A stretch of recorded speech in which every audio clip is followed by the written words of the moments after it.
Əbu Hüreyrə Peyğəmbər sallallahu əleyhi və səlləm belə dediyini rivayet edir. Mən cədələ fi xusumətin biğeyri ilmin ləm yəzəl fi səxatillah həttə yənzi'a. Hər kim ki, hər hansı bir xusumət, bir ixtilaf, bir mübahisəli bir məsələ barəsində elimsiz mübahisə edərsə, ləm yəzəl fi səxatillah, Allahın qəzəbi o adamın üzərindədir.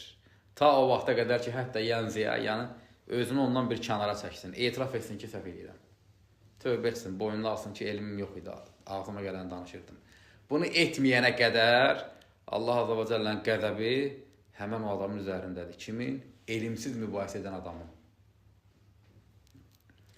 Və rəvə Həccac bin Dinar və huvə saduq ən Əbi Qalib ən Əbi Umamə radiyallahu anh ən Nəbi sallallahu aleyhi ve sellem qal. Əbu Umamə radiyallahu anh Peyğəmbər sallallahu aleyhi ve sellem belə dediyini rəvayət edir. Mə dallə qavmin bədə hudən kənu aleyhi illə utul cədəl. Peyğəmbər sallallahu aleyhi ve sellem deyir, hidayət üzrə olan hər hansı bir qövm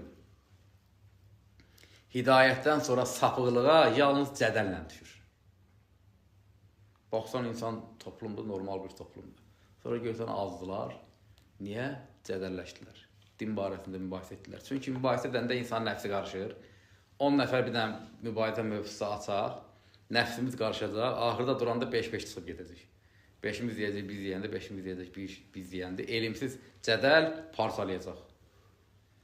Bitti. Yəni bu qanundur da, qiyamətə qədər də belədir. Hər hansı bir toplum hidayətdən sonra sapıqlığa düşürsə, elimsiz cədəlləşirlər ona görə. Sonra Peyğəmbər sallallahu aleyhi ve sellem bu ayəti oxudu. Mə darabuhu ləkə illə cədələn bəlhum qovmun xasimun. Zuhruf surəsində bəyə oxuduğum ayət. Onlar o misalı sənə cədəl olaraq çəkdilər. Əslində onlar mübahisə edən bir qövmdülər. Yəni, cədəl buna gətirib çıxardır.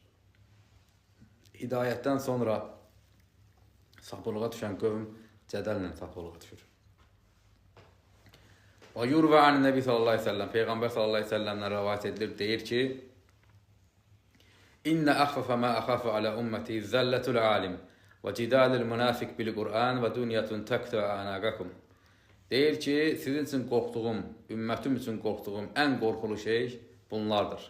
Zəllətu alim, alimin sapması. Niyə? Alim sapanda nə qədər ardınca gedən var, inanan varsa hamısı sapır.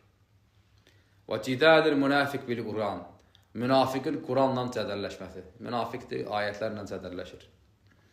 Və dünya təktə ənəqəhum və boynunuzu vuran dünya, yəni dünya malına alicə olmanız. Sizin üçün, ümmətim üçün deyir, qorxduğum ən qorxulu şey bu üç şeydir. Və rəva Yazid bin Əbi Ziyad ən Mücahidən İbn Ömər qala Nəbi sallallahu aleyhi ve sellem. İbn Ömər Peyğəmbər sallallahu aleyhi ve sellemin belə dediyini rəvayət edir. Əl-mira'u fil Qur'an küfr. Qurandakı mübahisə küfürdür. Nə deməkdir bu? Yəni iki cahil adamdır. Birinin nəsə ağlında bir-iki ayət var, başqasında da bir-iki ayət var. Ağıllarında bir-birinə düz gəlmir, uyğun gəlmir. Biri ayət deyir, o birisi də o ayətlə deyir ki, bəs bana nə deyirsən? Düz gəlmir axı. Elə bir şey yumurta döyüşdürürlər də. Peyğəmbər sallallahu aleyhi ve sellem deyir ki, bu küfürdür Quran barəsində. Yəni bilmirsən, götür bir ayət deyirsən, o da ona bir ayət deyir. Sən də ona bir ayət deyirsən, o da sənə bir ayət deyir. Heç də çözülmür. Elə bir Quranla döyüşürsünüz. Heç ortaya bir şey çıxmır. Peyğəmbər sallallahu aleyhi ve sellem bu əməllə bağlı deyir ki, Əl-mira'u fil Qur'an küfr. Quranla cədəlləşmək küfürdür. Və ən İbn Ömər radiyallahu anhuma ən-Nəbi sallallahu aleyhi ve sellem qal. İbn Ömər radiyallahu anhuma Peyğəmbər sallallahu aleyhi ve sellem belə dediyini rəvayət edir. Allah Resulü aleyhissalatu vesselam buyurur, Mən xasəmə fi bətil və huvə ya'ləmu ləm yəzəl fi səxətillə həttə yənzi'ə. Kim bir batil üzrə mübahisə edər və özü də bilir ki, bu dediyi batildir.